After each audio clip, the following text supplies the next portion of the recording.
Update सपना कौशिक और आज हम बात करेंगे टेनेंट से जुड़े कुछ अधिकारों के बारे में और कुछ रिस्पॉन्सिबिलिटी के बारे में, यानी कि उनके क्या राइट्स हैं और उनकी क्या ड्यूटीज है किसी मकान को किराए पर लेते वक्त। लेकिन उससे पहले एक और इम्पॉर्टेंट बात कि अगर आपने हमारा यूट्यूब चैनल अभी तक सब्सक्राइब नहीं किया है तो प्लीज़ हमारा यूट्यूब चैनल सब्सक्राइब कीजिए ताकि हम आपको ऐसे ही लीगल अपडेट्स देते रहें। आज भी हमारे देश में सभी लोगों के पास अपना घर नहीं है और बहुत सारे लोग अभी भी रेंट पर रहते हैं। इसीलिए गवर्नमेंट ऑफ इंडिया एक रेंट कंट्रोल एक्ट लेकर आई थी ताकि जो किराए बढ़ते जा रहे हैं मकानों के उसके ऊपर रोक लगाई जा सके, मकान मालिकों की मनमानी पर अंकुश लगाया जा सके। इसीलिए रेंट कंट्रोल एक्ट लेकर आया गया था। क्योंकि लैंड और बिल्डिंग स्टेट का सब्जेक्ट है, इसलिए स्टेट के पास पावर है लैंड एंड बिल्डिंग से रिलेटेड कोई भी लॉज को अमेंड करने की।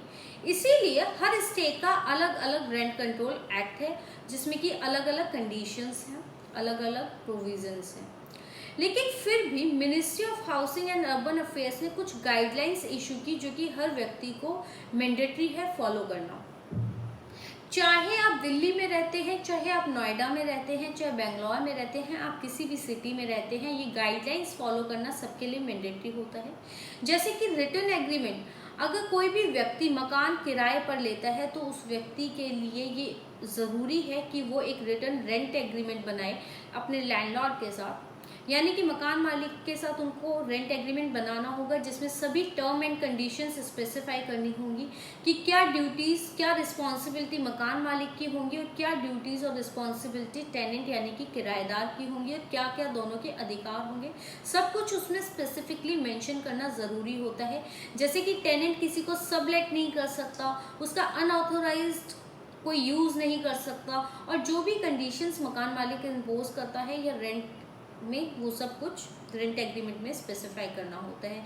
जैसे कि टाइम पर किराया देंगे और किस डेट को किराया देंगे, अमाउंट क्या होगा रेंट का, वो सब कुछ उसमें मेंशन किया जाता है।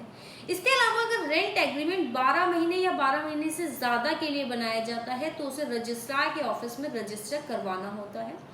अगर रेंट एग्रीमेंट 12 महीने से कम का है तो उसे सिर्फ नोटराइज करवाना भी काफ़ी होता है, उसको रजिस्टर करवाने की ज़रूरत नहीं होती है। इसीलिए हमने देखा है कि हमारे देश में ज़्यादातर रेंट एग्रीमेंट सिर्फ 11 महीने के लिए बनाए जाते हैं। रेंट एग्रीमेंट को रजिस्टर करवाने की जिम्मेदारी मकान मालिक की यानी कि ओनर की होती है और इसकी कॉस्ट टेनेंट यानी कि किराएदार को बेयर करनी होती है। इसके अलावा एक बहुत इंपॉर्टेंट बात होती है कि कोई भी मकान मालिक किसी भी किराएदार को बिना नोटिस दिए मकान खाली नहीं करवा सकता, और इसके अलावा किराएदार भी बिना नोटिस दिए मकान मालिक का मकान खाली नहीं कर सकता। और अगर बिना नोटिस दिए मकान खाली कर देता है तो उसका सिक्योरिटी डिपॉजिट का जो अमाउंट होता है वो ओनर फॉरफिट कर लेता है, उसको जब्त कर लेता है, सिक्योरिटी डिपॉजिट का अमाउंट रिफंड नहीं करता। अगर कोई व्यक्ति लीगल नोटिस देके मकान खाली करता है तो ओनर को उनका सिक्योरिटी डिपॉजिट रिफंड करना होता है विद इन 1 मंथ, यानी कि मकान खाली करने के 1 महीने के अंदर उनको रिफंड करना होता है। इस सिक्योरिटी डिपॉजिट के अमाउंट में अगर मकान के अंदर कोई डैमेज हुआ है, प्रॉपर्टी में कोई डैमेज हुआ है, तो उसका अमाउंट आपका जो ओनर है वो उस अमाउंट के साथ उसको सेट ऑफ यानी कि एडजस्ट कर सकता है और बचा हुआ अमाउंट वो आपको वापस कर देगा। और अगर वो ऐसा नहीं करता है तो आप उससे इसके ऊपर पेनल्टी यानी कि इंटरेस्ट भी क्लेम कर सकते हैं। अगर कोई भी किराएदार 2 महीने तक कंटिन्यूसली रेंट पे नहीं करता है तो मकान मालिक के पास ये अधिकार होता है कि वो किराएदार से मकान खाली करने के लिए कह सकता है, लेकिन फिर भी उसके लिए भी उन्हें लीगल नोटिस देना होगा कि उन्होंने रेंट पे नहीं किया है तो वो या तो रेंट पे करें या फिर मकान खाली कर दें। बिना नोटिस दिए वो फिर भी आपसे मकान खाली नहीं करवा सकते। इसके अलावा यूटिलिटी कनेक्शंस भी कोई मकान मालिक नहीं काट सकता, यानी कि अगर कोई इलेक्ट्रिसिटी कनेक्शन या पानी का कनेक्शन डिसकनेक्ट कर देता है तो वो पूरी तरीके से इलीगल है। अगर आपने कोई पेमेंट नहीं की है, आपकी इलेक्ट्रिसिटी का बिल आपने पे नहीं किया है या पानी की पेमेंट आपने नहीं की है, तो भी आपके ओनर के पास ये अधिकार नहीं है कि वो आपका कनेक्शन काट दे। ये आपके बेसिक राइट्स हैं, मकान मालिक नॉन पेमेंट पर भी आपका पानी का बिल, पानी का कनेक्शन या बिजली का कनेक्शन नहीं काट सकता। इसके अलावा हमने बहुत बार ऐसा देखा है और सुना है कि कोई भी मकान मालिक किसी भी किराएदार के घर में बिना कोई नोटिस दिए आ जाता है सरप्राइज चेकिंग करने के लिए, इंस्पेक्शन के लिए। किसी भी मकान मालिक के पास ये अधिकार नहीं है कि वो बिना लीगल नोटिस दिए आपके घर में आपकी एब्सेंस में या आपकी प्रेजेंस में किसी भी तरीके से आ सके। अगर कोई भी मकान मालिक अपने घर में यानी कि टेनेंट के घर में आना चाहता है तो उन्हें 24 आवर्स पहले एक रिटन नोटिस देना होता है कि वो आपके घर की इंस्पेक्शन करना चाहते हैं। चाहे आप अकेले रहते हैं, चाहे आप फैमिली के साथ रहते हैं, मकान मालिक के पास ये अधिकार नहीं है। इसके अलावा जैसे ही किसी भी प्रॉपर्टी में कोई टेनेंट यानी कि किराएदार मकान में आ जाता है तो ये टेनेंट की रिस्पॉन्सिबिलिटी होती है कि वो उस प्रॉपर्टी को एज इट इज रखे। मेंटेनेंस की जिम्मेदारी जो होती है वो टेनेंट के ऊपर आ जाती है।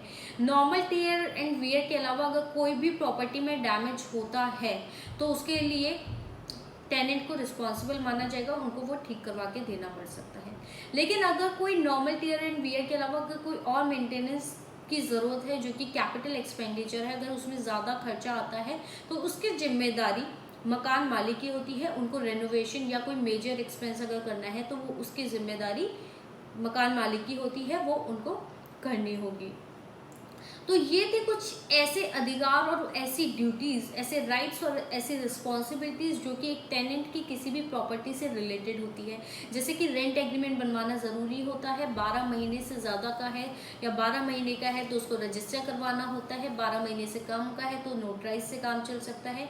कोई भी मकान मालिक बिना नोटिस दिए मकान खाली नहीं करवा सकता। कोई भी टेनेंट अगर बिना नोटिस दिए मकान खाली करता है तो मकान मालिक यानी कि ओनर के पास ये राइट है कि वो आपकी सिक्योरिटी को जब्त यानी कि फॉरफिट कर सकता है।